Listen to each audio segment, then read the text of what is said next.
would like to call to order this regular board meeting of the Urbana Park District Board of Commissioners for the month of April 2024. While Roger is absent, there is no request from him for remote attendance. Correct.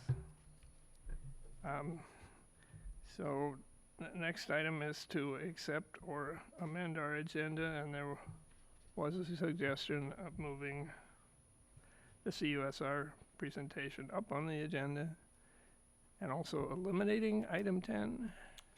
Correct. Okay. I move to accept the agenda with the amendments to move new business item A, CUSUR budget review to immediately after public comment and delete item 10. That's one of two executive sessions, isn't it? Correct. Yes. Yes. We were able to. And We're going to Yeah. we're going to hold one instead of toing and froing. Second. That's been moved and seconded. Is there any discussion on the point? Let's do a roll call, starting with Meredith. Aye. Aye. Aye. Aye. And that carries unanimously with the 4 commissioners present voting. Next item is public comment. Is there anyone here to address the board? See anyone? Okay.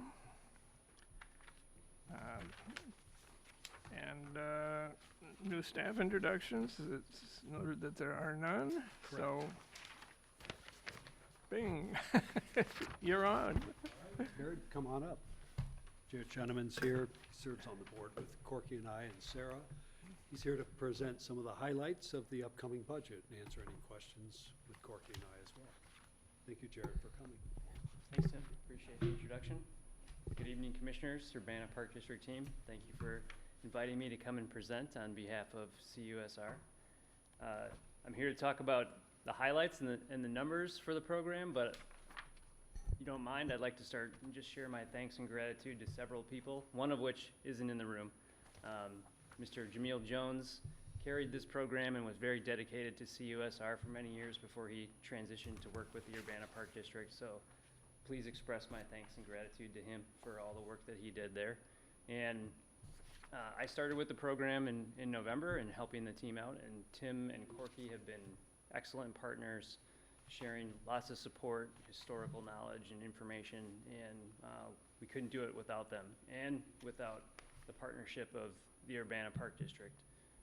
We're very grateful for your support and your commitment to this program, and thank you for the resources that you share, your staff and your staff time. Couldn't do it without you, and it's been a great program and a great partnership for many years. So thank you for working with Champaign and the Champaign Park District in that way. So let me begin by just saying, like, one of our major goals this year is we're working on strategic plan, as their strategic plan ends at the end of this fiscal year. So May 1 is what we're targeting. And one thing I've been harping on since the beginning, after I did a brief listening tour with Corky and Tim and several others who have been involved in the program, but outreach and education were the things that I heard the most. So how are we increasing awareness for CUSR in the community? And how are we educating and training the staff and the staff team in order that they can best serve these participants? Both of those kind of all work together in order to make this program successful. So hopefully you'll hear those themes and how we're allocating our budget and our resources in this coming year. I presented the same highlights to the Champaign Park District at the March 27th special meeting, and hopefully they will approve this budget tomorrow night at the regular meeting for the park board. So if you do have any comments or concerns that I can share with them, I'd be happy to convey those at that meeting as well. So the first thing I wanted to highlight that you may note in the packet materials that you received is that the youth and teen program, which serves the day camps and after school program, has grown significantly in the last year. That program doubled in participation numbers. Now, before you start going and saying, like, oh, that's amazing, it doubled in program, well, it's back to where it was before COVID. So demand is continuing and wait lists continue to happen there. But then that also means we need to have the correct number of staff to make sure the ratios are right. So we're working towards making sure that we have the right allocations of staff and people in place. And that ties in then to outreach, making sure that we are having awareness that these jobs are available for the right people. We continue to see Urbana's participation grow in those type of programs, as well as inclusion requests. So far for the summer season, we've had double the number of inclusion requests in Urbana as we have in Champaign. I feel like that fits well with your You Belong Here campaign and the outreach that you do, that you're getting awareness out there about CUSR hand in hand with CUSR as well. So thank you for doing that, but then also help us find staff. You know, as you are talking about the availability of the program, if you know good people that would be interested to be involved, that would be wonderful if you could help them find the applications and apply for that job too. You'll notice that the special events budgets have increased. We've seen increased participation in the Cupcake 5K and a variety of other awareness events that we are offering. And as well as we're trying to upgrade the awards banquet, which is happening on April 23rd. We've moved that location to the City View, which is in the Illinois terminal. And catering costs a little bit more for the hors d'oeuvres for that. But we've also gotten sponsorship dollars coming in from the different foundations that are helping out with that, including hopefully the Urbana Parks Foundation. So another awareness event that we can talk about the great things that are happening there and working with those programs. So the budget has increased in that area in order to cover those expenses for those awareness events as well. And then you'll notice that education has increased for staff as well. One of the hurdles that we faced in making sure that the manager and staff had the opportunity to become CTRS certified, which is a critical piece for leading that program, was helping them get the education credits they needed in order to make that happen. So we've overcome that hurdle, but that also then costs money in a tuition reimbursement that we're ensuring that Christina Mott, the CUSR manager, can be CTRS certified. Once she receives that in January, staff will be able to say that they are now working the hours required that they need under a CTRS certified manager, that then will allow them to hopefully sit for that certification as well and gain that education and experience too. So those are the highlights that I wanted to share with you tonight, that everything that we're trying to funnel to help make the best program available for the residents of Urbana and Champaign is through outreach and education, and that's the focus and how we're trying to change some of our spending. In addition to that, we've got some capital outlay that you'll see, whether it's ADA projects for the Champaign Park District or our dedication to one of the only recreation centers for individuals with disability in central Illinois, where Champaign Park District is outlaying resources to fix the roof, and we're working with your Urbana Park District staff, other legislators, local officials to try and get some funding to help put in a circle drive in front of the building in order to allow the buses to have better drop-off and correct some life safety issues, as well as some more safe play spaces for the youth in the program as well. All of which are our legislators are very receptive to helping out with this program, so we're optimistic about that. But we have dedicated funds for engineering for those different projects as well. So I'd be happy to entertain any questions that you would have about the budget or what you read in the packet materials. Again, just started, just diving into the budget here in the last 6 months, so if I don't have an answer, I'd be happy to research it for you and get back to you on that as well. So thank you for your time. I appreciate you listening to my soliloquy here. Good information. I was just going to mention on the CTRS, Jennifer, when Jared and I met, that was one of the things I really hit on with Jared, is we need to find a way to develop the staff. At one time, we had all 3 or 4 of them were CTRS.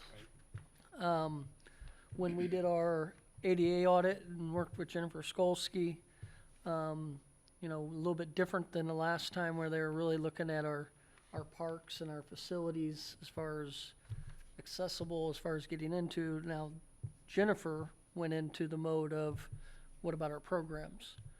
And I actually had about a 20-minute phone call with her on the whole CTRS. It gives that certification, it sounds like, well, it's a certification. No, to get the certification, you have a lot more training that allows you to make, most likely, better decisions on any kind of care that needs to be given. So we thought it was pretty important and valuable. So I just wanted to give you a little bit of information on that and why it is that important. And Tim and I, for a while, were like, we really don't care how much it costs. We need it. So kudos for helping us follow through. Just to tag on to what Corky and Jared said, obviously those new and improved ways will probably cost. So as we continue to look at the most important things, I'm just suggesting we may have some cost, that are associated with that. Basic kind of access things and informational type things. So we're excited about this next level of accessibility, but certainly having some budget and resource, to get there. So we may be seeing some different requests and getting some, different information. We were just talking, for example, before the meeting, we have a terrific theater program, yet we don't really have an accessible stage that we can easily use. So that'll be something we'll be looking into, and I would imagine they're not inexpensive, or to get a lift, to access a stage. So it's that sort of next level type things that we're kind of starting to get into. But certainly we'll keep everyone informed as we go. Saturday, they did the glass slipper, and it was, they could only invite 2 people for each actor. And so I saw the video. I went to Anita's and saw the video, and it was, oh my gosh, it was amazing. They did such a great job. Yeah. So kudos to that. And the program is, I go to the after-school program sometimes, and I've been stopping in every once in a while on Saturdays. Saw Corky there one day, and the staff are amazing. They are so welcoming. Those kids are so excited to get there, and like every one of them feels like they're the most important person in that room. And I just want to say again, just great job on the staff's part with the programs I've visited. It's been great. Great. It's a full house. It's a full house. They have a Saturday full was house in there. It was cool. We just need to look at ways to expand that, which we've kind of Right. talked about a little bit, but yeah. Well, I should add, it's not budget directly related, but at our last advisory committee meeting, we spent quite a bit of time brainstorming on how do we expand our summer camps. So the idea, we have, as Jared said, there may be more demand, but we have to have that trained staff and then the facility. So we're working both ends of that, trying to increase the interest, find the people that we need. So I think we came up with probably many ideas, but there are probably 3 or 4 solid ideas to follow up. I'm just curious in terms of finding staff. Are there students graduating from these programs out there? How much in demand are they? And do they come already certified if they've actually gotten a degree in that area?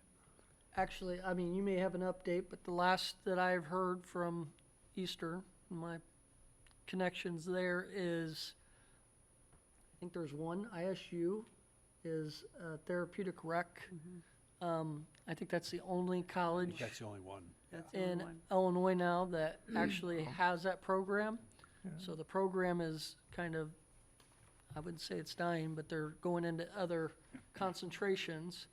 And in order to get that certification, you have to have so much experience, unless they're teaching it to you in the school. So most universities, I think you have to come out for a year if you had a therapeutic program, and then you could test. Now they're saying you have to have so many years of experience before you're able, and To the set. proper education to follow it. So is the demand outstripping the pipeline at this point? I'm gonna I would say yes. Yeah, Yes. because I think everyone's looking for good staff, and getting people ready to get certified or able to be certified is challenging, for sure. Some of the, if I can comment as well, one of the things that I've noticed in the field in general is that if you look at recreation programs, they've followed the dollar, and sport is the place where they're getting all of the money, and that's the programs kids want to go into. So some of the smaller programs have been axed because of that. from U of I, one of our best partnerships that's developed and agreements that we have relates to an internship program with kinesiology and community health. We get one intern from them every semester. And those students are amazing, and they do a great job. But they finish up, and we're like, hey, we got some extra hours for you. We got some more work. You could, like, what about this field? And they're like, well, we have something else going on with our program. This was a nice stop along the way, but not as attractive as it was to recreation students in the past. Well, I'm glad I made the connection to the Human Development and Family Me Studies. too. Thank To you. you all today. This seems very timely. So the College of ACES is Human Development and Family Studies, and those students go into a variety. I mean, they don't typically always go directly into work. They often go into further education, but they could, and so might be also a good fit as a Right. new pipeline. They also have a practicum program in the fall where they have to do an internship part-time. I think kinesiology is full-time. Yeah, that program. Yeah, but anyway, so hopefully that can be a source. Appreciate it. Meredith made a few connections, so we're gonna follow up and see if we can maybe tap in. But I was going to ask the same question, Michael, that you had, just in terms of what you're seeing. And I just say, I also think, right, in terms of retention of staff, the ability to retain good people, this is also Right. important to be able to develop them as well.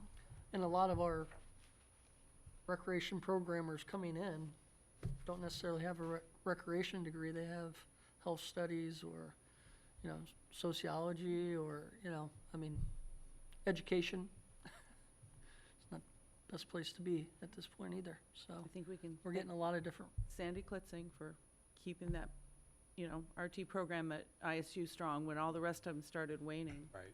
She really worked hard to keep that going, so just throw that out there. I think the biggest piece was the COVID Yeah, situation that really, the understand. the colleges that were just barely hanging on to Right. it That's a then- good point. lost it.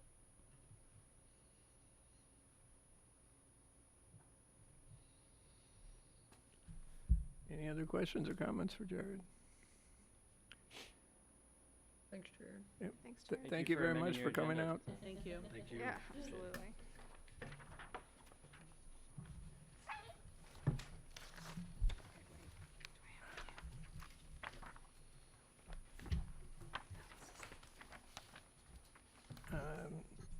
Next item of business is Roman numeral 4, the UPDAC report.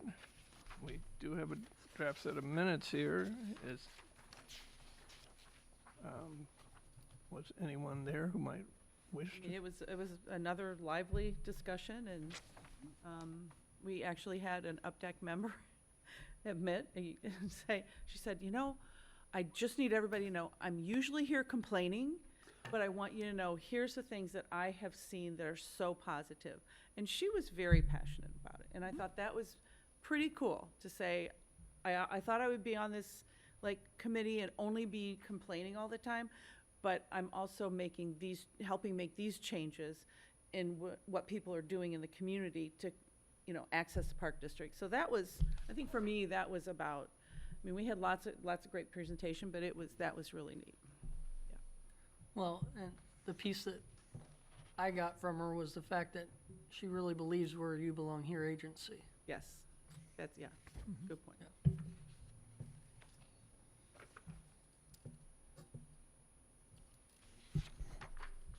Okay, then, I think, unless there are any other questions, we're ready to move on then to the consent agenda. And the items on the consent agenda this evening are approval of the minutes from the March 5th study session and the March 19th regular board meeting, receipt of the 3 departmental monthly reports, action to accept the philanthropy report and gifts listed with gratitude, approval of the monthly paid accounts payable, action to receive the post-issuance tax compliance report. This is just a standard bookkeeping, house cleaning kind of thing. And action to approve Resolution 2024-02 to designate committed ending fund balances. Also an annual action. It is the purview of any single commissioner to remove any or all of these items from the consent agenda for separate discussion and action. Is there anyone wishing to do that? So I move to approve all the action items on the consent agenda and accept all the information items listed on the consent agenda in an omnibus matter. Second. That's moved and seconded. And under our consent agenda rules, there's to be no further discussion once we have a motion on the table. Let's do a roll call vote, this time starting with Cedric. Aye. Aye. Aye. Aye. And that carries unanimously with all 4 commissioners present voting. That takes us on then to financial reports. And Ready, here we go. we have a new one on the table tonight, so. Yeah, so the reason you guys got a revised one was on the very front page, at the very bottom. You do see that net revenues and expenditures is a negative number, and it has a plus in front of it, which is inaccurate. So that is the only change in that packet, is that plus should be a minus.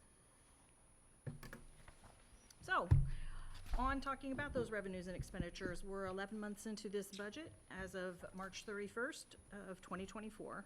And the first page of our revenue and expenditure reports, sum 1, this is all funds except the capital improvements. And the total revenues here, $14,260,391. And the total expenditures, $14,644,157, which, as just said, puts us in a deficit of $383,765. Page 2 is the capital improvements fund by itself. Here we're showing $8,831,367 in revenues and $7,533,686 in total expenditures. And here, ironically, we do show a surplus of revenues over expenditures. Kind of odd at this point in the game, but there's a real good reason for that. Surplus of $1,297,680. This is due to the $2.2 million fund transfer that we did to support health and wellness. Page 3 is all funds district-wide. Excuse me. Noting here that our ending fund balance of all funds consolidated, $15,049,943. Remaining reports are the individual fund reports for the general fund, recreation fund, museum fund, and indoor pool.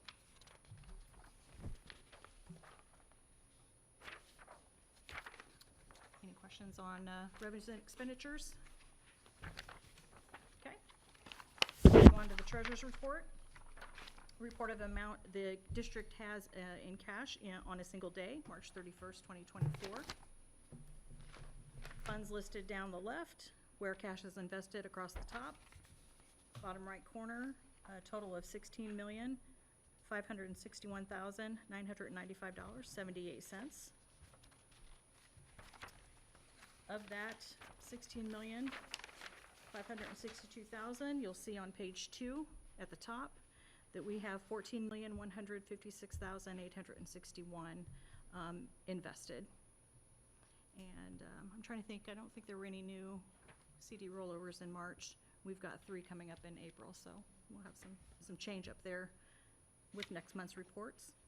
The bottom of page 2 is our interfund loans. We are in that time of year again, and there's another $50,000 from rec to the indoor pool to cover expenditures until we receive reimbursement mid-July from the school district. So, and last page of our treasurer's report is our disbursements for the month of March. This lists all payroll and vendor payments. The vendor payments matching the accounts payable report in the consent agenda, and the total disbursements for the month of March, $916,801.69.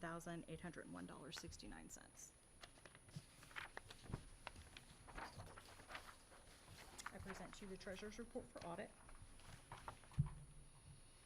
I move to accept the treasurer's report for audit. Second. That's been moved and seconded. Is there any discussion or questions on the point? Hearing none, let's start a roll call with Meredith. Aye. Aye. Aye. Aye. And that carries unanimously. So moves us on to capital budget. All right, Report. we'll just move on to the capital budgets reports before we turn it over to Derek and Andy for some updates. Starting with the 2019A, we did receive $15,263 as partial reimbursement from DCEO. And mentioned previously, we did post the $2,200,000 fund transfer from general to this budget. Under expenditures, we recognize $23,556 to Stark for construction. This is part of the Crystal Lake rehab project. And then down below in health and wellness, these expenditures all were out of bonds, but there were 5. So we paid $2,500 to our one of our artists, Oka Machine, $2,500 for work on a sculpture. And then we did pay MCS $26,330. This is number 1 of our IT project for the Health and Wellness Center. We did pay MET testing, bless you, $1,025. And Urbana-Champaign Sanitary District, $4,455 for a connectivity fee. 2024 had no activity during March. The 2023 budget had a small $71 supply for the construction crew projects. And then down below, under equipment, we did purchase an arbor lift truck. The total on that is split over 2 capital budgets, so this budget is recognizing $191,480. And then the 2022 capital budget, we had $5,259 expensed to Game Time. This was for some equipment purchase for Prairie Play. Again, this is a 50-50 split between the OSLAD grant and the bond, so that's why you see it twice, same number in that same section. And then $4,314 was expensed to Morrow Ford for a new truck. It was a real cheap truck, wasn't it? But this one is also split between 2 capital budgets, so $4,300 is recognized here, and the remainder is in the 2021 budget. So then moving to the 21 budget, you'll see the remainder of the FORDEF 450, so $48,420. Then we also had a F-250 for $48,813, and the remainder of the Arbor truck, so $14,517. And then in the 2020 budget, there is no activity there. I'm not sure that that's correct. 2019 budget had a little bit more work on the Busey Bridge under our contingency at the bottom there, $2,640, and that was to ERA. And I am just, in my notes here, but not printed on here. Oh, no. I just have that in the wrong place. So this was the 2019A budget, the mural artist and Oka. Okay, we're all good. So there was no activity in the 2020 as well. So 2024 and 2020 had no activity. Are there any questions in the capital budgets? All right, on down the line. Okay, I got the picture starting with health and wellness. As usual, the building is kind of looking at the main entrance from the parking lot. It's fully enclosed at this point. Some of these windows have actually also been filled in, but they are using this area here to deliver materials up to the top. So they won't have all the windows fully put in, but they're putting plywood over it for now. But the building itself is completely enclosed. And then on the right, you can see some of the metal beam painting that's been going on. And I can't remember if last meeting or not, we talked a little bit about the concrete pour on the track. You can see some of that here. And then have been working on the metal studs around the track level. You can kind of see most of that done. And I think they'll be putting drywall up there either this week or next week. And you can get a good look at a lot of the masonry on that in the gym has been completed here as well. Utility work, HVAC. You can see some of the ducts a little bit in this picture on the left. I know it's a little tough to see on our projection system here. This is the west wall, the overhead door that may be installed this week in the gym as well. And then some of the rough ends, this is the electrical room and underneath the track in the gym area, and getting things ready to pull wire with the electrician. Concrete flooring, colored concrete, first floor was done a week ago or 2 weeks ago. You can see this is the fresh pour, and here they have the chalk lines where they're going to do the saw cuts. I've not seen yet where they actually will sand off a little bit of the top and then polish it, and then exposes some of the aggregate, so you get a look that's basically, if you look down at the floor here, it'll have that same kind of finish where you can see little specks of the aggregate in it as well. And they should be working on the second floor hallway for that. Get that effect. The what? Is it a special aggregate that's used in order to get that effect? It's like a typical concrete aggregate, but there's different sizes that you can use to get a different look, and we went with the look that's basically what's in here. What color? It's like a dark brown. And first images of the second floor. I'm hopeful that at our site meeting Thursday, we actually get to go up there for the first time. They have the concrete floor base here. On the left-hand side, this is looking to the south. So the hallway would be here. This is where the sculpture would hang. And so basically, this picture would be standing from the storage room of the fitness area, looking to the group fitness. This image on the right is looking towards the northeast. This section here is basically that corridor that used to separate the two rooms, where this room is more of our cardio equipment, treadmills, and then this room down in here and kind of partially obscured is more of that strength training. So you're starting to get a look up at the second floor now. Moving to Busey Woods Bridge, we've kind of talked a little bit internally with Jake Wolf with ERA, who's been doing the preliminary engineering on that. If you remember from last meeting, there was discussions with the drainage district on the 4 different options that Jake was looking at, and whether it'd be good for us to proceed doing our analysis on those 4 options, and they were allowable for us to keep moving forward with those potential scenarios. And we were talking to Jake this week or last week, and because we have some grant funds that are supposed to come in for actually the full replacement of the bridge, we're moving more forward on that option of these 4 at this point, and trying to take that into a level where we can be able to get some preliminary drawings, cost estimation, and do a review with you all and the drainage district as well to start moving forward on that point.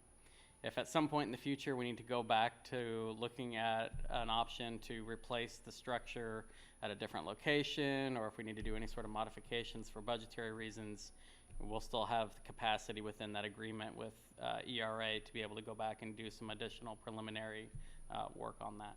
But at this point, we're kind of moving ahead with replace the bridge where it sits. Prairie Play demo was done. Trying to show a little bit of an image of the pavilion itself. All the concrete work's taken out. They've been doing some under drainage. You can kind of see some of the rock that was put down on those in the playground area itself. We had a pre-construction meeting since our last board meeting with the contractor as well. Communication, coordination has been really good with Mid-Illinois, so I'm kind of happy really happy with how things are progressing, and keeping open lines of communication is always really important for me as well. And then our Meadowbrook half circle. So I brought back a rendering and kind of a plan view where you can get that look on that western entrance of the sculpture loop. I have not been out there this week, but it's potential they could have. Did they pour it already? The center portion. Okay. So I was out there towards the end of last week. They held off because the weather got too cold to do the concrete. But so the center portion is now poured. So hopefully by the end of this week, the pad should be done. The seating blocks arrived in Champaign and have been delivered to Adams Memorials in Charleston. And they have our list of names for the engraving, and then we're supposed to get a draft to review on how those are going to lay out on the blocks and the spacing in between. So potentially, I think we might have, hopefully, some seating blocks on site within the next few weeks as well. And then I know Derek had a spreadsheet I was going to pull up. Yeah, in our board report, we talked about the open house we had at Dr. Preston Williams, and these are the results. So you can see the total sticky dot counts, and then Keenan put it into a bar chart there, so you can see the evening session here. So this was the parents and the neighbors we flyered. The splash pad was overwhelmingly popular, and if you kind of look down at things that were kind of over 20%, you've got playground option 1, you've got pickleball courts are very popular. Natural turf soccer was very popular. Pollinator habitat, peaceful prairie. Those were some of the top scoring ones for the evening. That was more of the adult audience. And then further down with the kids, some similar results. Again, the splash pad was very popular. The full court basketball is very popular. We had the soccer fields again. We have pollinator habitat again. Ornithology opportunities were high with that group as well. So the kids were, I think, responding to some cute animals as well as some fun pictures. But it was really great. We had about 350 kids that participated. Each one had 4 sticky dots. The school has 500 kids, so it may have been a few sticky dots that got lost. We had a lot of traffic that day with the kids. The adults, we had about 110 participants. So it was a really good event. Good turnout. So next steps are that we'll pull our committee back together as a whole, review some of these results, everything we've talked about in subcommittee, and at that point, I think we're ready to re-engage with Farnsworth and begin doing some design work. Thank you.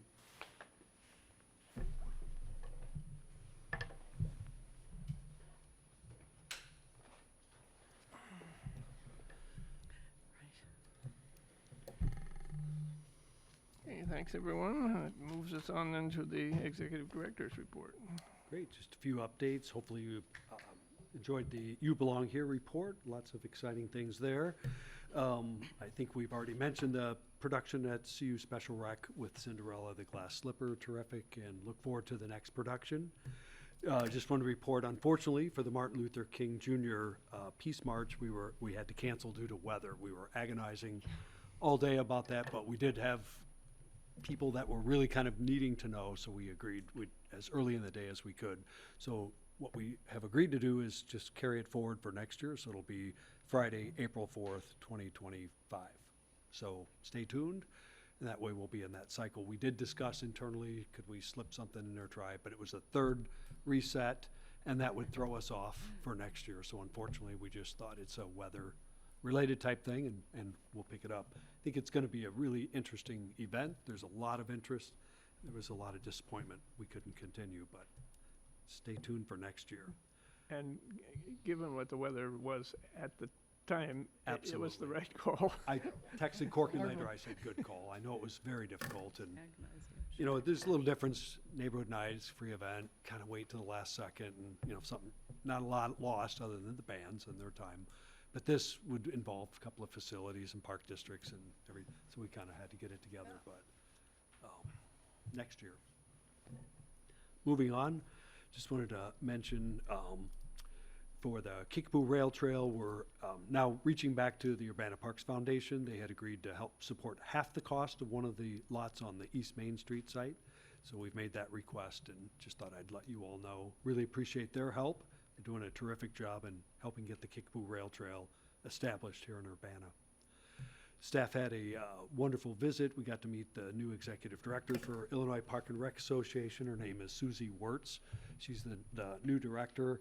We had a event over at the Martin Center. Champaign Park District hosted and had all of our area park districts leaders there, and so we were able to meet her, and I think she's going to be really work out really well. I think she's got a lot of association background, but she really understands the park and rec. She's a park and rec enthusiast, so we had a lot of good connections. I think everyone seemed to enjoy meeting with her. She enjoyed coming down to Central Illinois. Just wanted to mention the Urbana Public Library has a new database system that allows you to do sort of the kind of work that we did with CCS, looking into donor backgrounds. So we have free access to that. That was a service we had talked about internally. Maybe that's something we want to subscribe to or maybe find access to as we continue to do work in fundraising. But Urbana Free Library has it now, and I think Kelsey's very excited. She's going to get with their staff and learn more about how to use it and what it could offer us. And it's open to It is open to any other anybody. agency? Yeah, it's available to the public there. So wonderful addition, and excited to learn more about that. Just want to mention Brookins Gym and Athletic Fields. Corky and I had a really good meeting with the county. You know, unfortunately, not a lot has changed since our last discussion. Here's the simple, direct information. You know, the county's involved in moving to downtown Urbana. They've got the, large, building there at Broadway and Main. As we've experienced with our own building, there's increased cost. I think there's some additional cost, and they've learned some things about that building, and so they probably have some things they're trying to do. So the point being, their focus is with that. They know they also have leases at Brookins till 2026, and so all of those would need to figure themselves out, run out or determine. So I think the short of it, we directly asked the county, would there be any way to either give, convey, long-term lease, any of the property there, and they're just not in a position to make any of those kind of decisions. And we explained, and I wanted to be real clear, we have parkland. The county should be able to make the decisions they need to make for themselves. If there were an opportunity that benefited the county and the park district, we certainly would be interested in learning about that. To my knowledge, there is nothing that they are able to commit at this time or really pointed to or alluded to or any other sort of time frame. So what I'm recommending is that we continue to do our planning at the Weaver Prairie site. We've had numerous opportunities to learn, and I think we'll just have to wait and see what happens with that. We reiterated our interest in the area. If there was a change, please let us know. I think probably the good news, we have access to our fields we have leased right now. And then lastly, we wrapped up on a little more mundane things. How do we exit Brookins? Are there any items like our scoreboard? I think we determined we can leave that there for now. I don't think we determined we're giving it to the county, but it doesn't need to come out right away. And I think we did talk a little about if there was any additional space at Brookins in the gym, would the park district have any, or anybody we know have interest? And we said, we would do whatever we could do to make sure spaces get filled. Certainly we're clear we don't have resource, that we could lease or take on another aspect because we'll be across the street, in our own facility. But so very positive meeting. I think they understood exactly. They follow the news and I think they understand, but unfortunately they're not in a position to give, lease out, sell, or make any other changes. Our assessment, I think our staff is, they'll probably have to figure out what works for all of their needs. I think they indicated their next project likely could be involving the old sheriff's facility on Water Street. So another large, expensive, challenging project for the county. So I'm not really sure where or when any of the Brookins components really start to shake out, maybe in a more public way that might give us more information. But I don't believe it'll happen in the time frame that we need to complete our master plan, which I strongly urge us to finish up. So as Derek mentioned, staff's moving forward. We'd like to get back ultimately, with the groups, get back with Farnsworth and start sharing these ideas that we've collected and get them in a master plan format. Any questions about that? Corky, we had a long discussion, Yeah. talked about 5 or 6 different things. Did I miss anything critical? The only timetable they gave us was the leases are going until 26 for right now, and that's all they know. You know, so I think what does that mean to our larger public in the Weaver Prairie? I think we must figure out what we need and how we do that. Again, we have some ideas. We took a lot of feedback. A lot of people have provided input. So I think once we get back with Farnsworth, start sharing that and graphically can start portraying them, we'll be able to communicate better, I think, with the public after that. So again, staff's urging to move as fast as we can to get that work done. Well, Tim, as we told every committee we met with, reminded Yep. them we have 2 projects that are happening within the next year and a half. Thank you. Trailhead and the ITEP trail. And so we really need to have the plan updated to reflect those. Right. Where they're gonna go. It also seems your conversation with Jennifer Ivory Tatum is also, maybe you're going to It talk is. about that. I Very much linked to all of this. It is, and that sort of that same, a little bit different, you know, what we hope we can do in, you know, impactfully in the neighborhood there.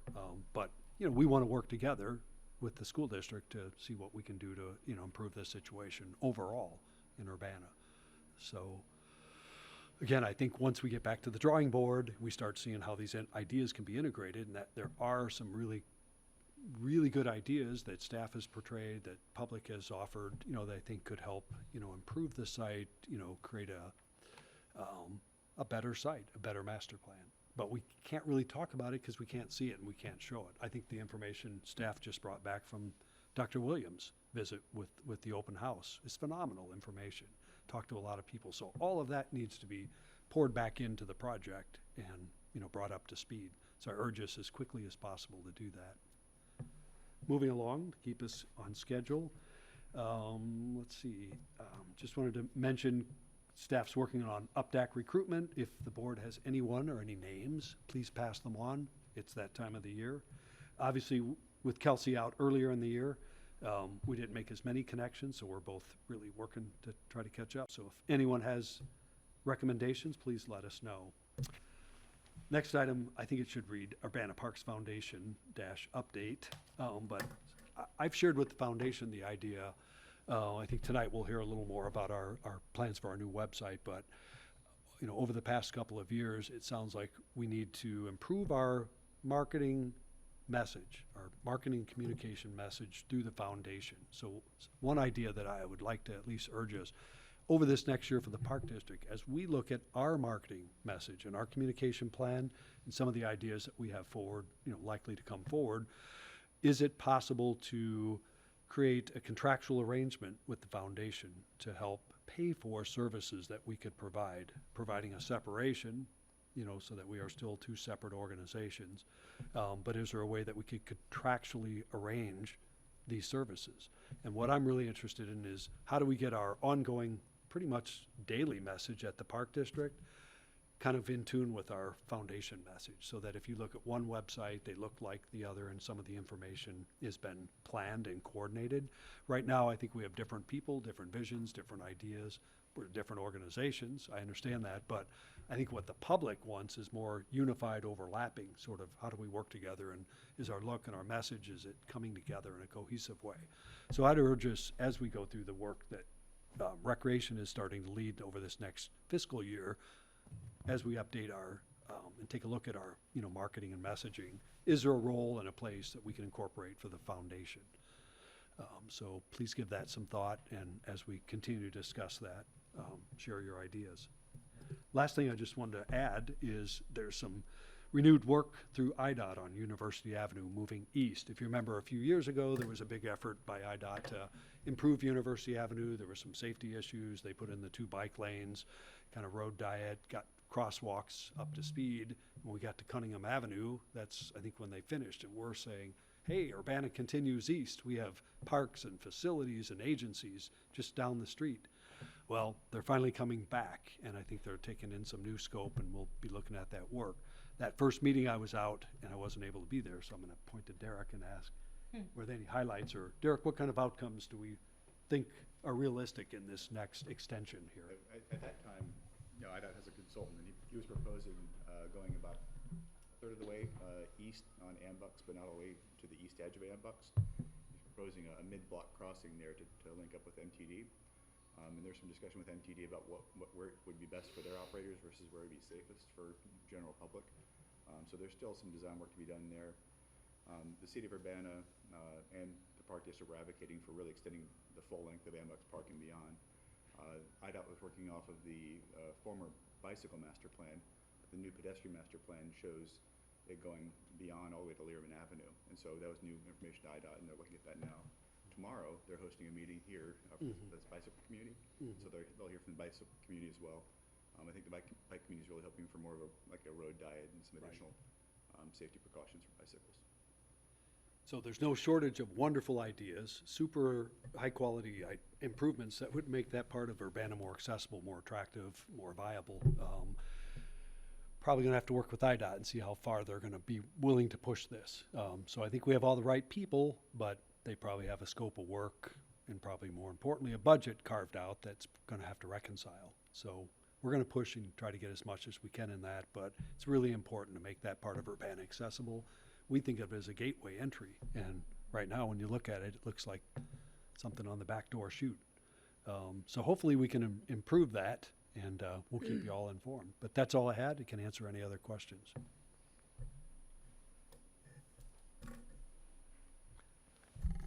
Okay, thank you, Tim. Moving on to President's Report. Coming meetings, UPDAC is the 23rd of April. And we have had the May 7th study session designated for a joint UPD-UPF meeting. I got some email from Kelsey today saying both a number of staff would not be able to attend that, and Megan Busey has got a work trip that conflicts with that. And that in theory, or experience, that often falls in the legislative times in Springfield. And suggesting that we go to the December study session to be the joint Foundation and Park Board meeting. And I just want to get that out there. I certainly, for myself, I would hate for the Foundation to feel dissed that, hey, you don't even want to meet with us.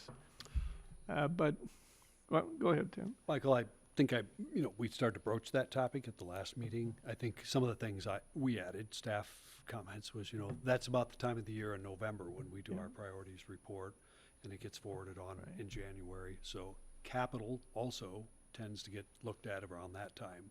So we thought we would have at least financial project-related reports that we could share that would be a little more timely. And then, as Michael indicated, that legislative conference is just right in the middle of May. Super important for us to try to make a connection. We're always making as many connections as we can with our legislators, but that's sort of the official time, and we need to show up and probably, take part of that. And it's a couple of days of activities. So when we looked at the calendar and thought, most often, it seems, our December study sessions aren't,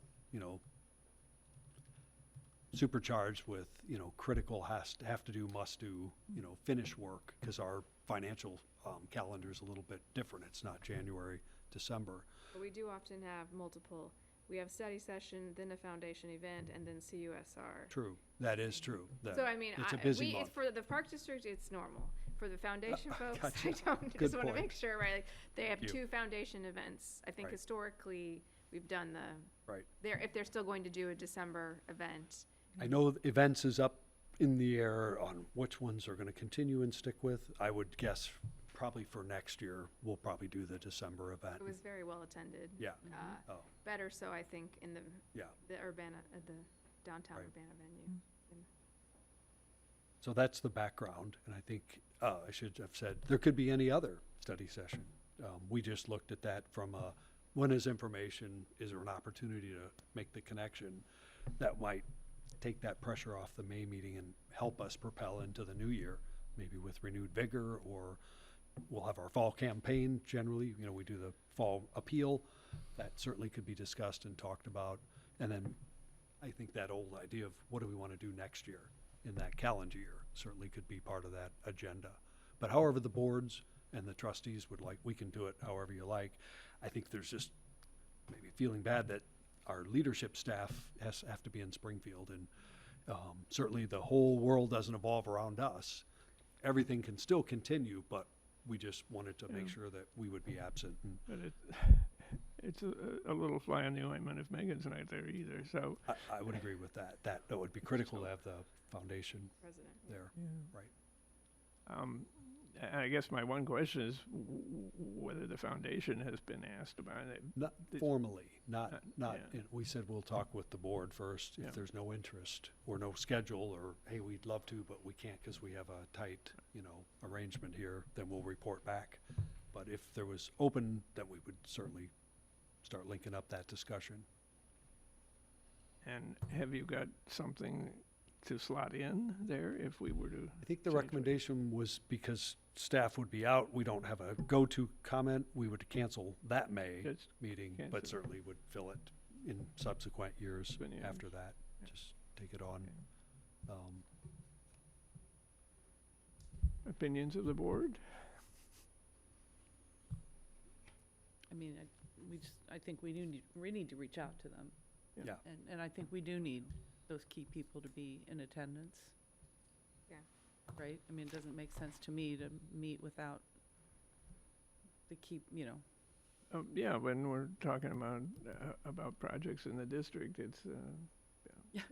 it's, Yeah, they need to be there. yeah. I agree. We can ask and see if that's their preference. Our assumption, it would just carry same time slot, just be the December study session, carry the agenda forward. Well, I would be okay with that as long as Okay. the foundation board is not feeling like we're ignoring them in the process. And they're open to possibly two Yes. things. I mean, maybe That's a the good point, schedule Meredith. is, I haven't looked at the calendar, but if they're open to two things in 1 week. Right. Because, yeah, I mean, Tuesday, December 3rd, and then Thursday, December 5th is CUSR. So maybe Wednesday, December 4th would be their event. So, Understood. Good point. We'll ask and get a consensus. Back to you. And then May 14th is both the regular board meeting and the annual meeting, where we elect board officers and make the annual UPD appointments and so on. I'm not going to, everybody can read all these, but it's a lot of annual house cleaning that we got to go through. And May 28th is the May UPDAC meeting. And that's all I had to discuss, unless somebody has questions. Moving on to liaison reports. The Finance Study Group did meet on the 22nd of March. We did discuss salary options, something which will be it's on the agenda later for this evening, and some capital updates as well. Beyond that, I'm not sure that I recall, and Roger is not here to chime in on that. So, but I think that pretty well covers it. The Policy Study Group has not, we've not met. yeah, I and just would like to say that we probably, between Alex and I, will have quite a few to present, so just, be ready for an email or Okay. an invite. We try to do them prior to meetings. Does that, I know we'll have to probably work with your schedule, but we'll work with everyone's schedule. Urbana Parks Foundation representative, again, Roger is not with us tonight. I don't know if there's anything else to report from the last foundation meeting.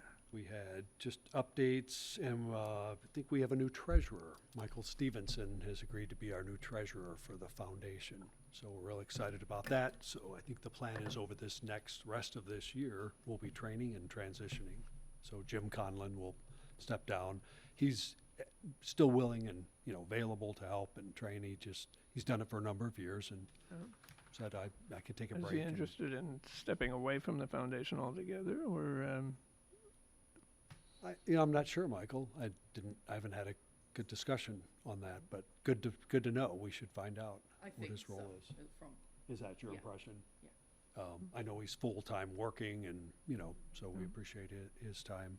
I should mention Michael Stevenson's a Urbana resident, current UPDAC member, and so we had that discussion. Would it be okay to have an UPDAC person who's still learning to serve? And I think the general feeling was his financial skills aside could be put to use while he's learning, UPDAC materials, so. Well, and it sounds also a good idea to have somebody on UPTEC who has some financial skills, so. Right, exactly. Not that I'm dissing anyone else who's No, on there, but I welcome having it. some of that expertise is useful. So that was probably the most substantial. We had discussions about the communications, marketing, discuss, is there any, good ideas of sort of joining forces. I think there's a willingness and an openness. We would probably just have to figure out, how do we do that? How does that really work? Are there examples, or do we create our own? I am familiar, and I already talked with Matt Deering about, can you contractually arrange things? I think the answer is yes. The emphasis always put on, are we separating functions? So we're not really just the same organization. I think we all know that and are really attuned to why that's important. So I think we could probably manage it. But please give it more thought, and I'll work with our staff and see what that starts to look like. And the planning study group has not met again.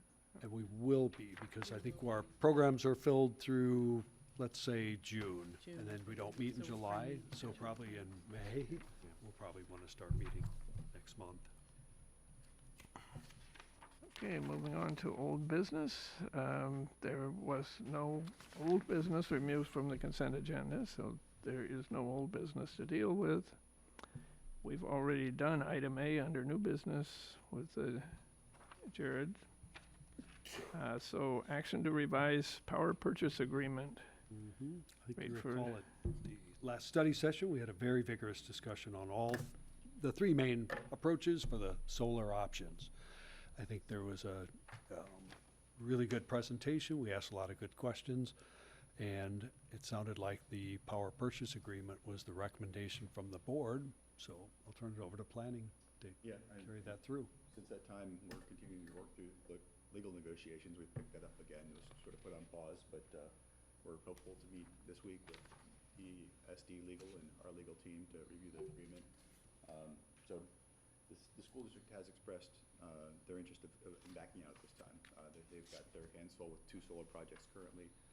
So this would be, our rate would be the 97 cents. And there was also some discussion last week about Delcommun Park, and we've put an inquiry in with Forefront Power. The Delcommons were supportive of that, and still waiting to hear back about that possibility as well. But for tonight's business, we would just recommend that the board updates the power purchase agreement for not to exceed 97 cents per kilowatt hour. Well, I move that the Urbana Park District Board of Commissioners revise the approval of the 20-year power purchase agreement with the General Energy DSD Renewables at a not-to-exceed aggregate rate of 97 cents per kilowatt hour pending legal agreement on the contract terms. Second. That's been moved and seconded. Is there any further discussion or questions on the point? Hearing none, let's do a roll call, starting with Meredith. Aye. Aye. Aye. Aye. And that carries unanimously. So, item C, action on ordinance 2024-02, revising the combined budget and appropriation ordinance. Staff has an ordinance out there. Laura, did you have anything to add? Yeah, no, this is annual, another housekeeping task, and what you have in your packet is any of the changes that we did need to make. Historically, it is just adjustments to like interfund transfers. So I've listed out what it was and what they'll be changed to, but if in the course of the year, we've come up with something that was new project or, something large and substantial, we would also adjust for that in this. So number one is just taking care of any, negative balances by utilizing the fund transfers. Number two, this is our experiential placeholder for Crystal Lake Family Aquatic Center, where we, dog year 12.5% of the revenues to help support our renewal and repair fund for that outdoor pool. And number three, I think, is pretty straightforward again. This was a $10,000 placeholder for capital improvements. It was just under that, so we adjusted it. Number four has to do with short-term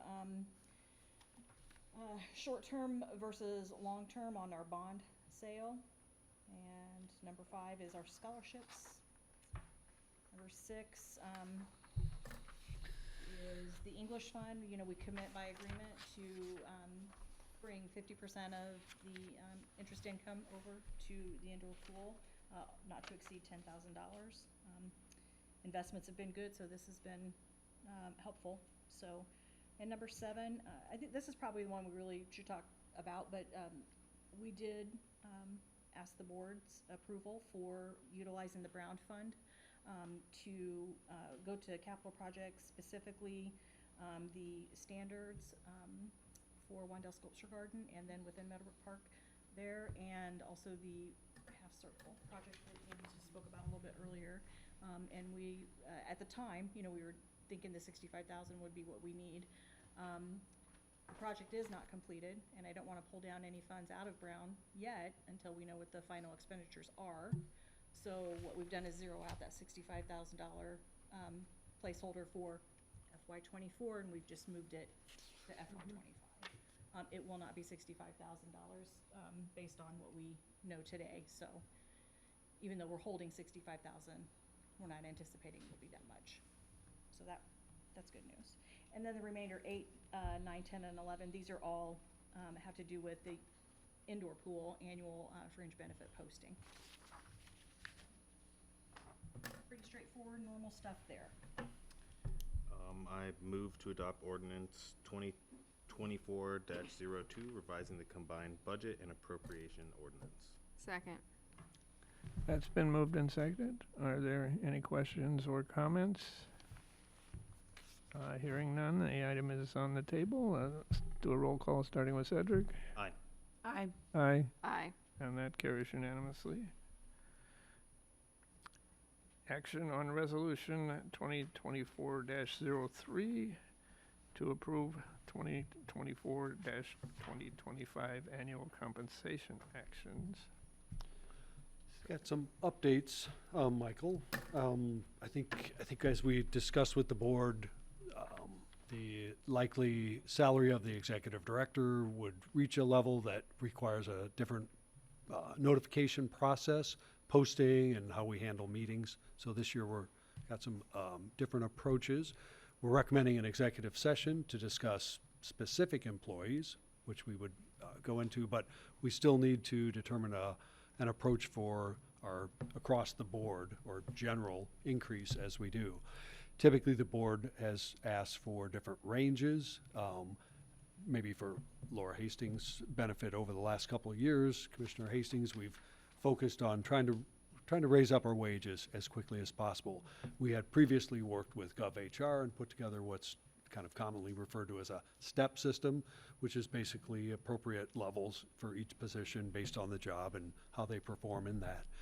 Obviously, with the rapid increase of inflation over the past several years, the board has gone to more of a kind of what I call a dollar increase to raise up as many people as we can, and we've also been looking at part-time staff as well. So the goal would be get people up to the right level, make sure we're well above our minimum wage standards, because we have part-time staff that are compressing, that are also bumping up against that minimum wage. So typically the board would ask for a range of increases that could be looked at. So that, again, the general across the board, what we've provided and is included in your packet is information on a 75-cent increase, a $1 increase, $1.25, and $1.50. And I think the board was then able to discuss and make recommendations on general staff and what that increase, and then we're recommending executive session to discuss specific recommendations as we're required to do. Laura, did you have anything to add? I just No. jumped out in the procedure, and maybe you could speak to any of the percent changes or totals or impact back to the district. Any, The sheet that was in the packet that listed the dollars per hour applied to the base. So the beginning total is just what we experienced the previous year. And so based on that, when you apply these percentages to it, you can see that the impact dollar change. So in example number one, that would be an increase of $79,560. In example number two, 106,080, et cetera. So to remain competitive, you know, after we've spoke with some of the other districts, you know, and what they're anticipating doing and trying to stay within competitive edge, you know, with them, we knew we needed to be between that 3 to 5% mark. So that really kind of took that fourth option off of our plate, because that's 5.93%. And so just kind of staying squarely in the middle, I think staff would probably recommend sticking with overall the $1 an hour increase and being at the 3.96% as a whole for the district. And again, we do have some specific people that we want to share information with you guys in executive session. Is that 3.69 the number you want for the resolution? Because that. Correct. Okay.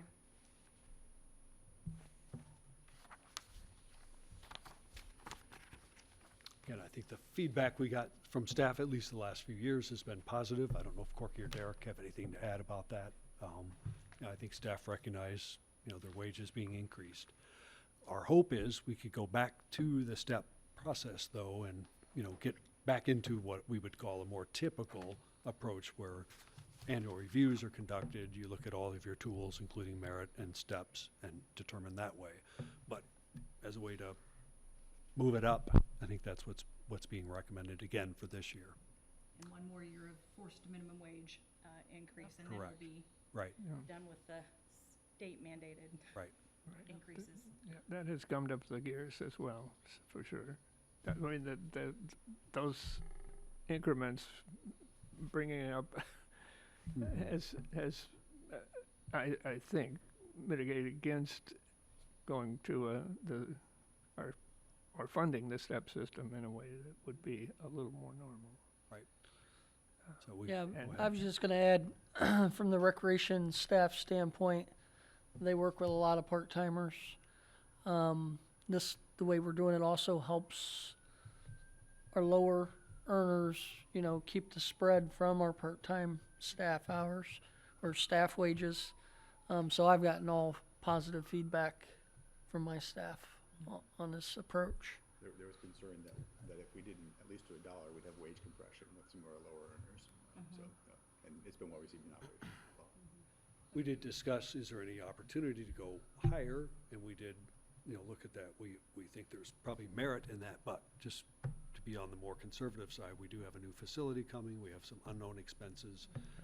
I think if we could meet, you know, a high level of increase, or at least a reasonable high level, that would give us a little more resource to see how things open up and what our spending looks like through this next year.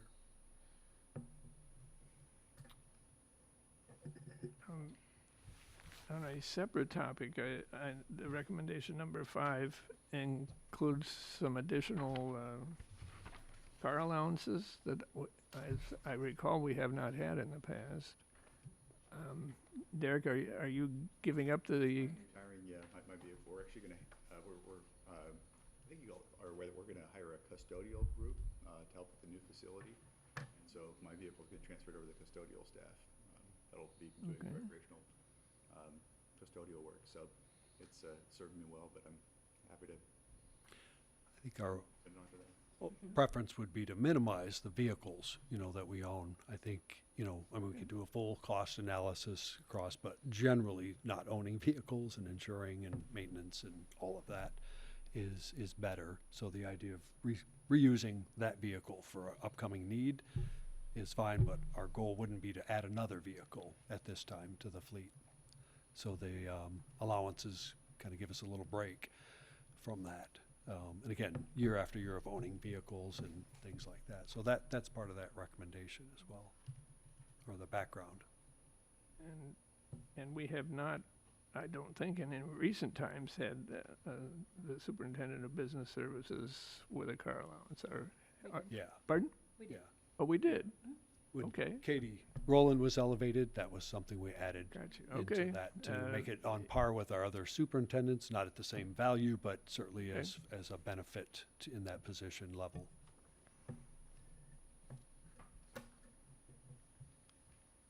So I think we're all squared up again now. I move to approve resolution 2024-3, approving fiscal year 2024-25 annual compensation actions with the market increase of 3.9%. 3.96%. Thank you. Second? That's been moved and seconded. Is there any further discussion on the point? So just a quick note, this motion was including what we're going to talk about in executive session, so it's fine to do the general one, but then we will need a second motion that Yes. isn't here Yeah. for, to approve what we're gonna talk about. You're gonna Yeah. talk about in executive Okay. session. Does that make sense? Right. Okay. Or you can hold the motion to include both, if that makes Yeah. sense, whichever you like to do. We were trying to be efficient Yeah. in our, And put it together. and put but- them together so that we minimize our time and our motions Yeah, I mean, as if that well. motion just ends after the 3.96%, which I think you did actually stop at that point, then we can, That's fine too, Okay. yes. Yeah, let's make two. Yep. I support two. okay. And I believe that has also been seconded, so it's on the table. And let's do a roll call vote, starting with Meredith. Aye. Aye, Aye. Aye. and that carries unanimously. And we're now to the point of receiving our preliminary annual budget.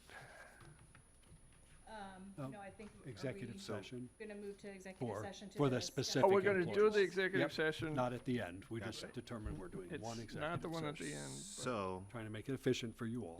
in accordance with Section 2, Part C, Exception Number 1 of the Illinois Meetings Act, Open Meetings Act, I move to adjourn to executive session for the limited purpose of discussing the appointment, employment, compensation, discipline, performance, or dismissal of specific employees of the public body. Second. That's moved and seconded. Any discussion? Hearing none, let's do a roll call, starting with Cedric. Aye. Aye. Aye, Aye. and that carries unanimously. So are we going to, Down the hall. down the Yeah. hall? Okay. You'll get us set up. You want me in there, right? Yeah. Okay. That'll be great.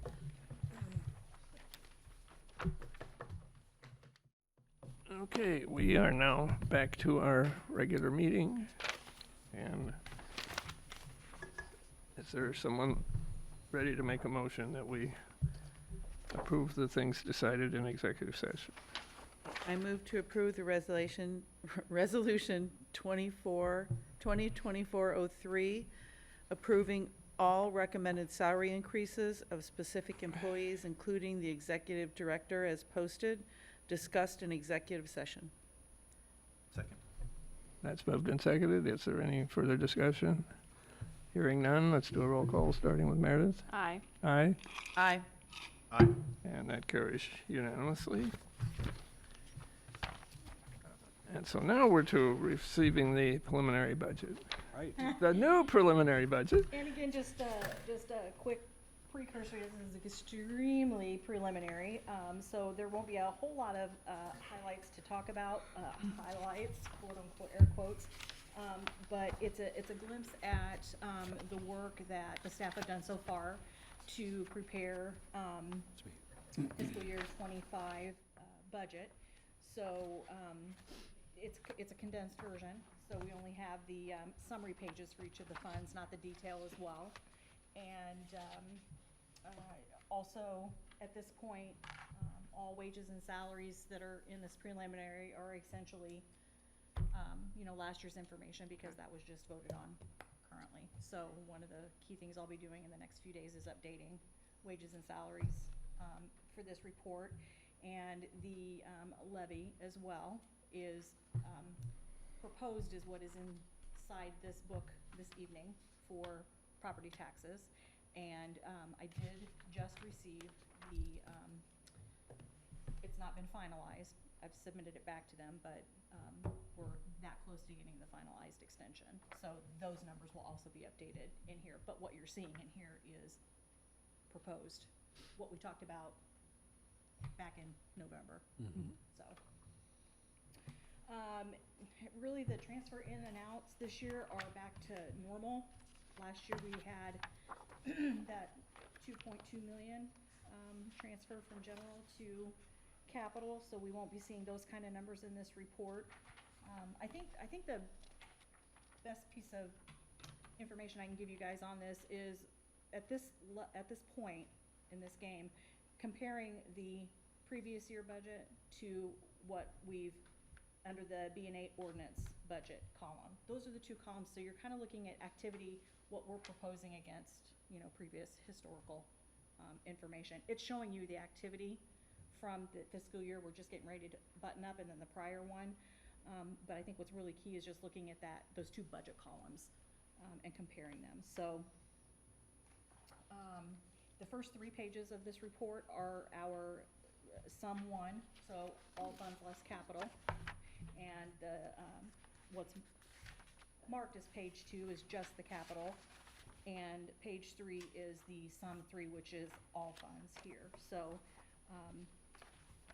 noting that on sum 1, the net of revenues over expenditures for all funds is positive $502,000 at this point. Total estimated revenues $15,026,000. Estimated appropriations $14,523,000.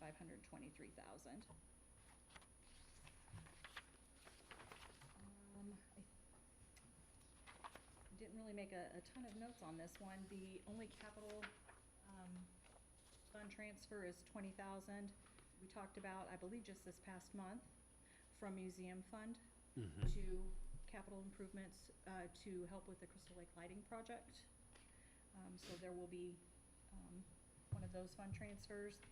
And let's see, already talked about Brown Fund, that was a change as well. The minor accounts, there's not much here. I think if you turn to page 12 for the CU Special Rec, since we did talk about that this evening as well, normally every tax dollar we bring in is going to Champaign, so this typically essentially nets out, zeroes out. But this tax season that we just buttoned up, we had some interest, and we didn't budget for that because we don't always get it, right? We never know when the tax is going to give us, they sit on our money too long and we end up getting interest. So that was to the tune of about $320. And so I couldn't pay it out right now because we didn't budget for it, right? So we budgeted for it in '25. So May 1, they'll get paid out promptly. That's why you're seeing the net revenues over appropriations is negative $320. But we were positive $380 to end this fiscal year. So that's going to look a little different if you're looking that closely at those little funds. And then police fund on page 13. Again, June 30th of 2023 was when the police fund passed legislation, so we already had our budget in place, right? Typically just bring in like $25,000 because there's not much we can use that fund for. Well, now they've expanded what we can use the police fund for. Right. So we've been using it to upgrade our security systems and alarm panels and surveillance, security cameras and all that. So we took more out this time, applied more tax monies. We can go up to, what, 2.5 or 25 cents or something like that. We never take all of it. We can take all of it now. So I took all of it now because we have all these projects because we have an expanded use. So again, when you're comparing the budget last year to the budget this year, it's going to look markedly different, and that's why, under the police fund. Those are really the only standouts.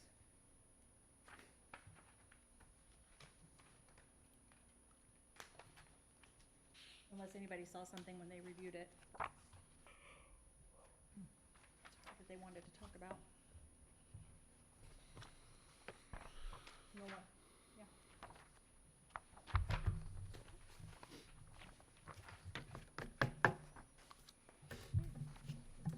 The full budget will go to the board in, I believe, the July meeting, the completed budget, so. April 30th, the real work begins. Any other questions or comments?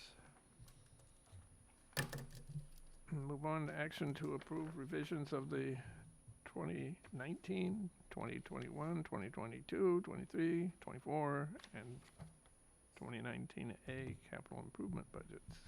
At the planning and finance team here to go over any reconciliations. Yeah, so there's a number of years that were revised, but there's not really a lot of revisions within each one.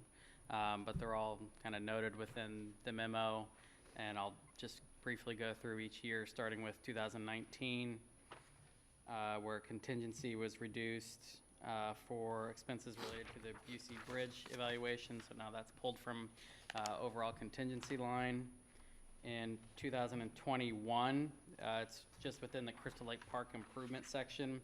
So there's the one general funds that are provided for Crystal Lake Park improvements. Once we have specific projects identified and earmark costs associated with those can pull down from the overall contingency, and then those are shown with the lighting project, Broadway Trail, and water quality work for Crystal Lake.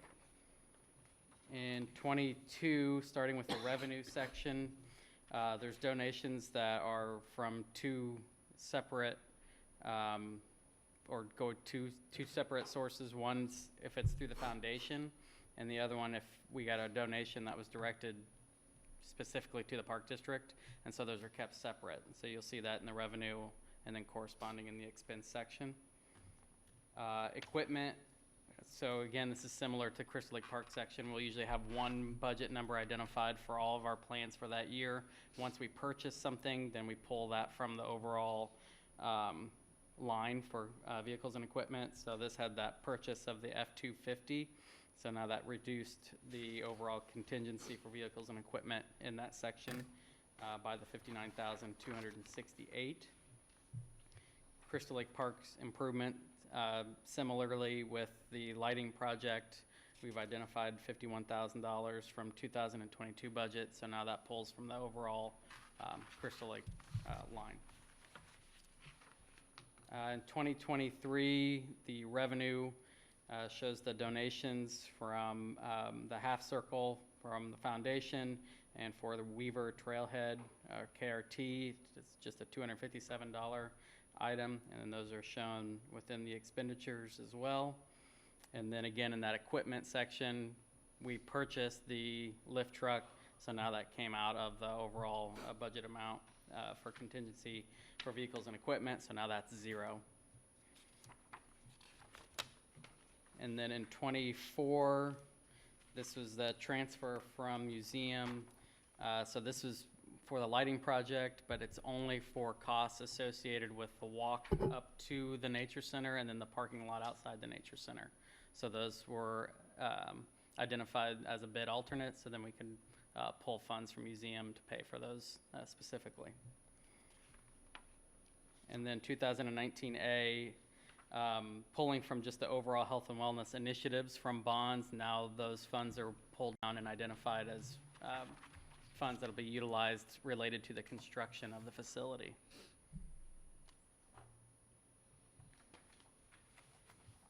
And that's it. So it's pretty much one or two revisions each year, but there are a lot of years.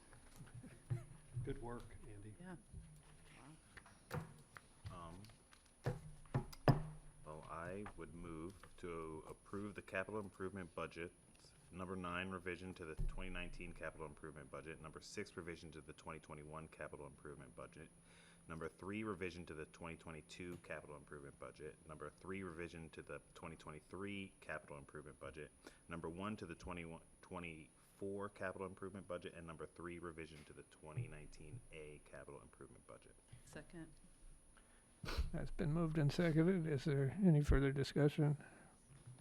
Hearing none, let's do a roll call, starting with Cedric. Aye. Aye. Aye. Aye. And that carries unanimously. And now, recommendation for a new website provider. Fantastic. It's time for fun now. Mark's here. Got some good news for us. All right. Pursuant to the memo, we are recommending a new website provider and to be installed in 2024. For several years, since I've been here, beginning in 2018, the Park District, and for several years before that, has had American Eagle as the web host and technical support for urbanaparks.org. The past year, it has become apparent, though, that the Park District needs to commission a new internet provider for more accessibility, interactive features, and a more user-friendly site, not only for our patrons and the public, but also to the administrators at the Park District who work on the back end to refresh content. For instance, our ADA capabilities are not where they need to be on this website, and also a simple user-friendly thing. We can't embed YouTube videos. We have to do a link. Right now, David Suber's smiling face should be filling this up right here. You click on David Suber's smiling face and the YouTube video plays, except you have to now do this and pull it up and then play. Just too many clicks. Linking through, What? Like, when you do have to do link throughs like that, people leave your site, and then there's a high probability that they don't come back. Absolutely. Absolutely. And American Eagle, plain and simple, can't do that. Or they can do it for an eGamas price, one of the two.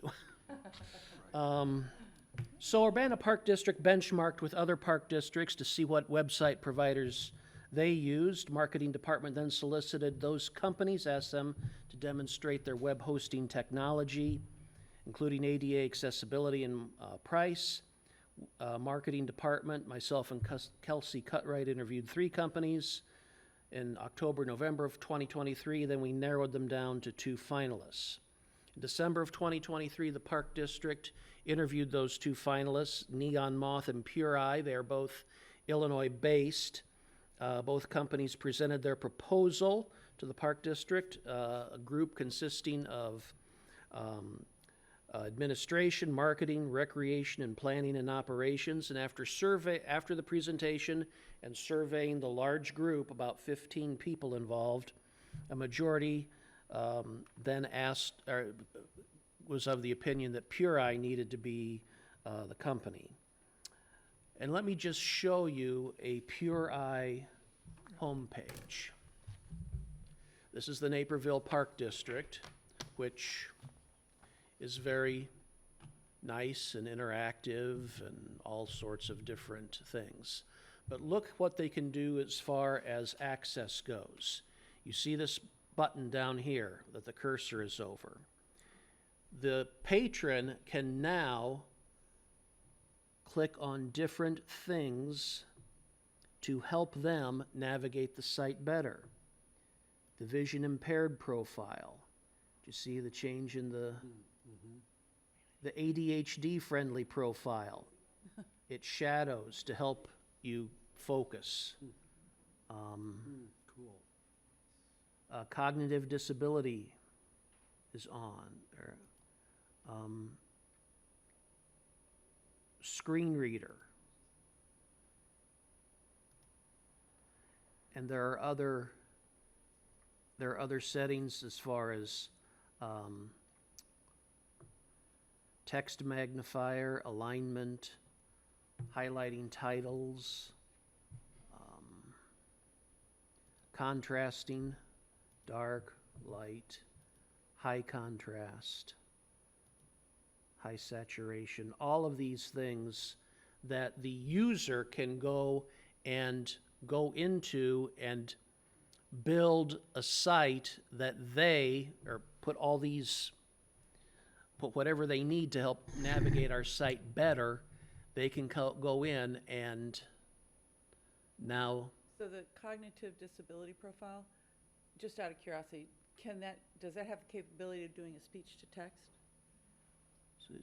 so that the person, could say what they wanted to find and then it could take them to that. I can ask them about that. Because that goes with a cognitive disability profile, that if you can't read it, but if you can speak it, you can get to whatever it is you're looking at. Was that an So- option down lower? I was wondering, that's what I was wondering, I I didn't couldn't see remember it, if I saw just, it I or think not. it's an They have a important blind- feature. Blind user screen reader. That's what I wanted, that's what I was gonna say too. And what is the But persistence? that's it reading to you. Oh. But if you can't Talk to it. type, you need to be able to say it into it, and then, or you can't read everything. They could use the blind reader to have it read to them, but to navigate to get where they want to, they may have to use a speech to text. Like a Roku TV or something. Hmm? Roku TV, you can just speak into it. Right, like when you- take where Alexa. wanna go.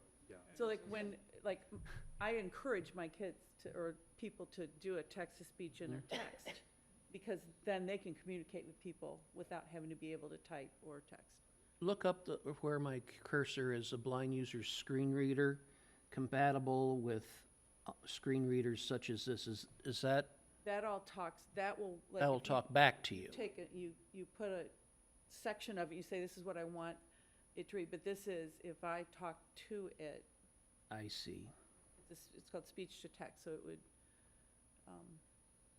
you can ask them, you don't have to look for it Mhm. here, but I think that's an important thing. And is Okay. this persistent? I mean, is this somehow Yes, once you, set in a bunch of cookies in your browser? once you set it, it will come back that way. Yes. Laura, you're talking about, like, what are all the free events in June? Right, Like, I can't navigate, I just need to, right. yeah, I got you.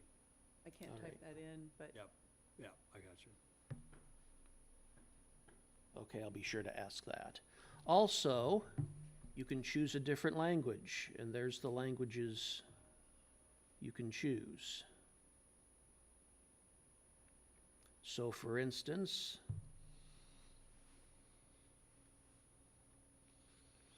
well, let's go Bulgarian. There you go. Now, JPEGs don't change. yeah, the graphics that they make, that is not changed, that is not translated. That's basically a photo or a JPEG. That does not change, but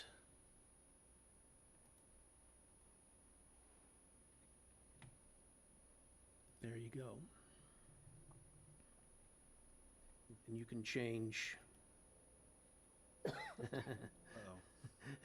Now, How do you know how to say English in Bulgarian? now you got I that. think if you go Yeah. back. Back, English right there, English.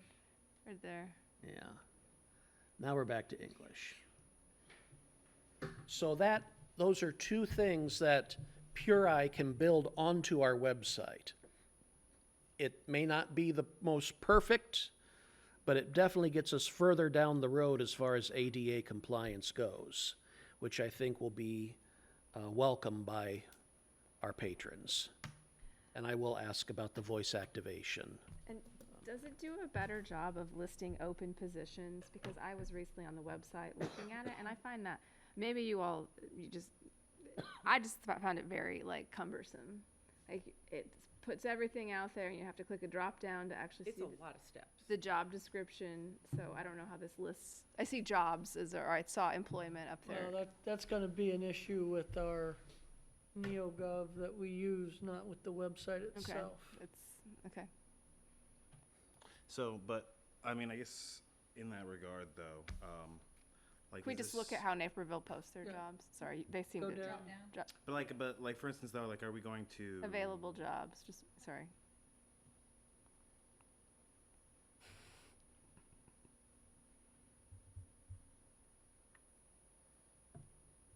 Yeah, look at that. There's a bot. Oh. Yeah, I mean this is much cleaner. I guess What I don't know is what program they use for their job applications. we use something different. We use, yeah, it's a whole new package. It's a different package. NeoGov is who they are. I don't think it's very good. I'm just gonna say, from a user perspective, like, this is cleaner. Is that our AppleTrack? Is that what I don't know how, AppleTrack. Yeah, you're- it used to what be- we're connected to, Yeah. but, I mean, I don't think the AppleTrack. university's is good either, and, Yeah. because of the new system, but it, Yeah. it was, I was looking for a friend to suggest, oh, you might need to look for some employment. I'm like, oh, this, and it doesn't look good on a phone. Right, and so that's actually a big thing. We talked to them on that.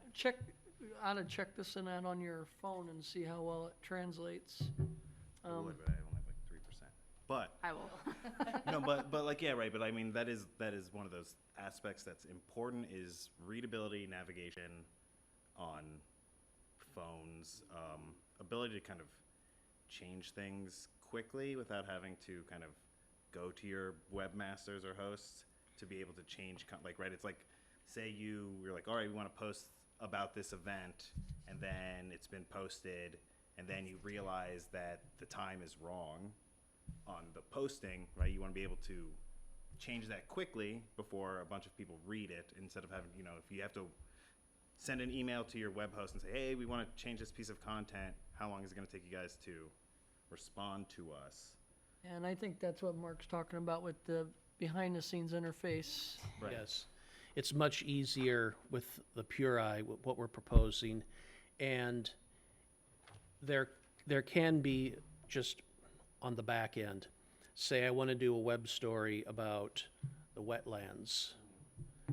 And I can publish things to several, I can make a calendar, a Park District calendar event, a web event, different things, web story.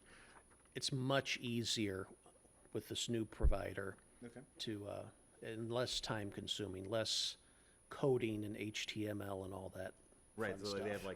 like some sort of portal that Yes, allows you to Yes. interface with, is it like, okay. yes. So, It is, I mean, it's taking a long time to load, and it doesn't, I don't know if it's my phone or if it's just because there's so much graphics, but it's tiling nicely, but it took too long. Again, could be that I need a new phone. Mine went pretty. Wi-Fi is bad or something, but I definitely need a new phone. Did you but- go to Naperville? Is Yeah. that- Okay, got it. No, but it tiles nicely for that, in terms of like this homepage slots in, and it makes it very easy to read on a phone. Mine's Much easier than our current website too. mine's taking a little while to load too, but I only got one bar. I'm on this building's Wi-Fi. Oh, on the Wi-Fi. We heard you say that already. yes. But no, I like it. So, are there any other questions that I could take back to the Pure Eye people that you might have, that I could get you an answer It is to? AppleTrack, you're right. Are we all good? Well, I'm a little curious. There's going to be at least a month's overlap from the Pure Eye build to actually cutting over. Yes. The goal is when, on September 1st, when you type into urbanaparks.org, you will have the new website up and running. The new website will pop up. I'm hoping that we can get it all up and running, any type of bugs that need to work out, and to, for lack of a better term, train the public about our new website. Let them know about the ADA compliance for the month of September. On October 1st, our old contract with American Eagle runs out, and it will expire. And we'll just let it expire. So there will be some overlap, but Pure Eye has told me that when our new website is ready to go live on September 1st, when people type in urbanaparks.org, they will find the new website. I mean, I think I understand where he's coming from, in the idea that it's like, say, for instance, there is a scenario where Pure Eye isn't ready. We don't want a situation where people type in the website and nothing loads, right? Yes. But it can't go to both. It can't go to both, and So October, and Pure Eye, yeah, So September 1 to October 1, American Eagle's basically sitting there with nothing because the domain's now on. That is correct. But Pure Eye should know in advance. if Pure they're Eye gonna meet knows- that yes. A deadline to move. Yes, and And are there, what's the, how confident are you in their timeline guarantee based on what their other clients? very confident in their timeline guarantee. It will be done on time. It will be But I done think on it time. makes, I we think it don't- still makes sense to just have the other one in your Overlap. back pocket, just in Yes. case. Yeah, and we So don't. you can revert, but Yes. the Pure Eye thing is intended to go live on September 1 Yes. for the entire public, and only if there's an oops moment that is sufficiently severe do we get in there and diddle with the DNS server specs and go back to the old one. You are correct. Okay. Yes. And the quote from Pure Eye was a total of $28,110 for web construction. That includes building on the ADA accessibility, integrating our ActiveNet online registration, and the first-year hosting fee that will be paid out of the capital projects budget. And then there's going to be a $2,900 annual cost, which includes all the ADA things we need and any technical support. That's a $2,900 annual cost, and marketing has their own line item in there for that, which we pay American Eagle now, we'll just pay Pure Eye. So, And so I was part of the folks who did the American Eagle contract, which was not that much less than what we're currently paying. So that's one thing that hasn't gone up. I Yeah. think it was Actually, $25,000. The other contractor, which is Champaign Park District, is using them, Neon Neon Moth. They had, number one, they had very little Park District experience. At Champaign Park District and maybe one other one's all they could give us for checking for park districts. Pure Eye had a bunch of park Yeah. districts. And, if I remember correctly, in the 52,000. Yes. Yeah, yeah, this is $52,000 range fantastic to price, work I with think. them, There's so. some uncertainty about active as well. What's that? Active, Yeah, and then, Active is, our registration Right. is a partner with Pure Eye. And it could have been a problem, with, the Neon Moth company.